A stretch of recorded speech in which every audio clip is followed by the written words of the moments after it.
También me he preguntado mucho sobre lo que es la figura del que instiga, el que piensa, el que cranea el acoso. Y yo se lo resumo en esto, como dice Hugo Marietán, que es un psiquiatra argentino especializado en psicopatía. El psicópata hace hacer. Y siempre que nos enfrentamos a situaciones de acoso, siempre hay una mente maquiavélica que lo piensa. Nunca le van a dar la mano, pero siempre la estructura se va a estar moviendo silenciosamente y ejecutando cual cuerpo las órdenes que recibe de ese cerebro. Entonces, desde el punto de vista legal, un poco compaginando con lo que dijeron los compañeros de mesa, tenemos que tener muy en claro, y creo que es uno de los defectos del proyecto de ley que yo redacté y que hay que revisarlo, que es que no se puede medir con la misma vara a lo que es un psicópata y a una persona que es un infractor de la ley normal. El infractor de la ley normal, con medidas de rehabilitación, tiene chances de reinsertarse, un psicópata nunca. Hoy en Día a Día hablamos de acoso laboral en Uruguay. ¿Vos qué pensás de este tema? De este tema está con nosotros María Soledad de Franco, doctora en Derecho y procuradora. Experiencia tanto en el ámbito privado como en el público, experiencia en responsabilidad estatal y especializada en acoso moral, laboral y escolar. Bienvenida, ¿cómo te va? Muchas gracias. Detectar a través de una serie de indicios, ¿no? Si, por ejemplo, tú tienes un trabajador a quien lo sobrepasan de tareas, le asignan mayor cantidad de trabajo, pero en exceso que al resto, o tenés un trabajador que por el contrario no le dan absolutamente nada para hacer y eso se prolonga a lo largo del tiempo, y bueno, eso sería un indicio de que estamos ante una situación de hostigamiento moral. También en el interior viajé a Milo hace un par de meses para dar una charla pública y gratuita también sobre el tema, y el próximo paso inmediato es el jueves 8 de septiembre, que vamos a tener una charla en el Parlamento, dando a conocer todo lo que es la temática del acoso desde distintas visiones.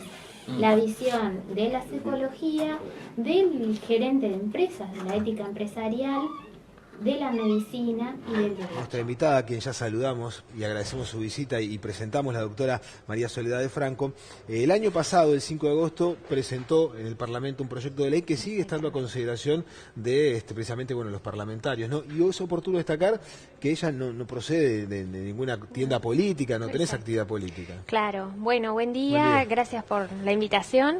Y sí, eso quiero aclarar, ingresó obviamente que a través de la bancada del Partido Nacional, porque era necesario que tuviera un soporte político para que ingresara efectivamente al Parlamento.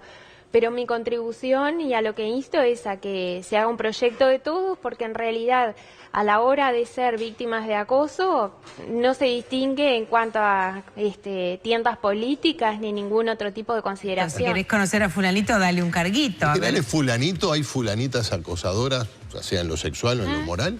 Sí, claro, sí, porque es parte de la naturaleza humana, eso es importante. El acoso sexual sí puede tener sin duda una visión más de género, pero el acoso laboral sin duda que no. O sea, la incidencia que puede haber es indirecta, eso que es lo que dice Marietán, de que hay preeminencia de psicópatas masculinos, pero, y esto es importante que lo hablábamos en el corte, si bien el perfil que más se nota a nivel de instigadores de acoso, o sea, la persona que lo piensa y lo lleva a la práctica, también están las figuras que no son psicopáticas, pero que por algún trastorno o alguna patología se defienden o tratan de trabajar, ¿sí? Trabajar en el sentido figurativo, ¿no? Desde actitudes hostiles o persecutorias con terceros, ¿no? Claro. Entonces eso es importante también dejarlo Estamos claro. con nosotros aquí en estudios la doctora María Soledad de Franco, como les decíamos, autora de este proyecto sobre acoso moral laboral en el trabajo. Doctora de Franco, buen día, ¿cómo le va? Buen día, gracias por la invitación. Muchas gracias a usted por su presencia. Hay un proyecto actualmente a estudio en diputados que tiene que ver con este asunto que usted abarcó hace ya algún tiempo y que ha tenido críticas muy positivas de juristas, por ejemplo, españoles, ¿es correcto? Así es, bueno, exactamente. Va bien encaminado, digamos. Sí, va bien encaminado. Acoso en general, ¿cómo lo definen ustedes desde la especialidad? Bueno, es importante, buenas tardes ante todo, es importante tener presente que la definición del acoso en definitiva va a pasar por un concepto jurídico que al día de hoy, al no tener norma expresa, lo define el juez en el caso concreto.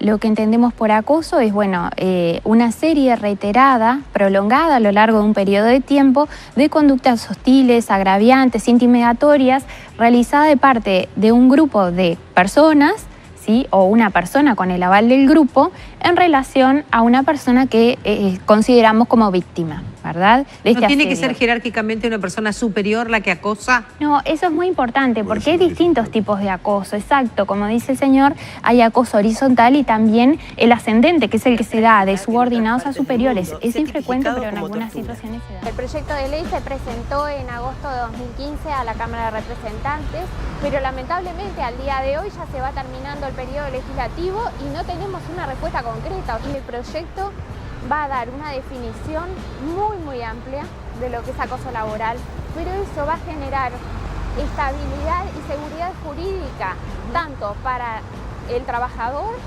que se sienta de algún modo perjudicado por la figura del acoso. El Ministerio de Trabajo cumple una función bastante simbólica, podríamos decirlo, cuando el denunciante es un empleado público. Es inevitable de que se haga con pruebas, porque acá hay algo que es muy importante y todos tienen que tener en claro.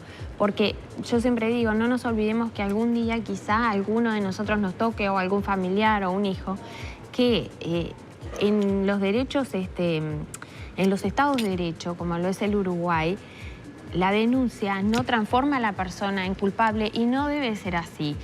Si una persona cometió una violación o un delito o una persecución, por supuesto corresponde que pague, pero también es sagrado el derecho que tiene a que tenga un proceso y que durante todo ese proceso, hasta que haya una sentencia condenatoria, esa persona sea tratada como inocente, con independencia de si es hombre, si es mujer y del delito que haya cometido. Quien piensa el acoso generalmente tiene una vinculación muy estrecha con la psicopatía, ¿sí? Y esos individuos, lamentablemente, los psicópatas que no andan ni con cuchillos, ni hachas, ni nada por el estilo, los subclínicos no están diagnosticados, viven en sociedad y son altamente dañinos. Soledad de Franco, bienvenida, abogada especialista en estos temas. De entrada una pregunta que parece obvia, pero te la hago igual. Sí. Uno, ¿por qué se dedica a esto? ¿Se dedica por haber vivido alguna experiencia personal o porque realmente te tocó de cerca y sentiste que alguien debería defender ahí? Sí, a mí lo que me inspiró a hacer la carrera que llevo adelante con mucho orgullo fue esa persecución de restablecer cuando la balanza está desequilibrada, o sea, el afán de justicia.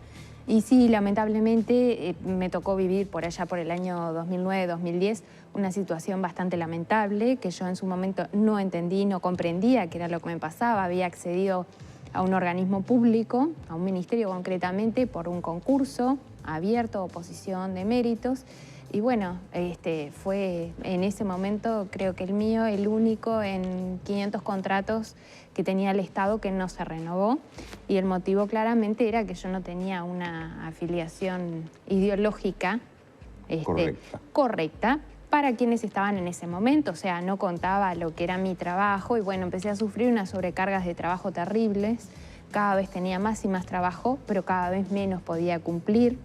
Me desaparecían cosas. Había todo un sistema como de que todo el mundo sabía que el único contrato que no iban a renovar era el mío, menos yo.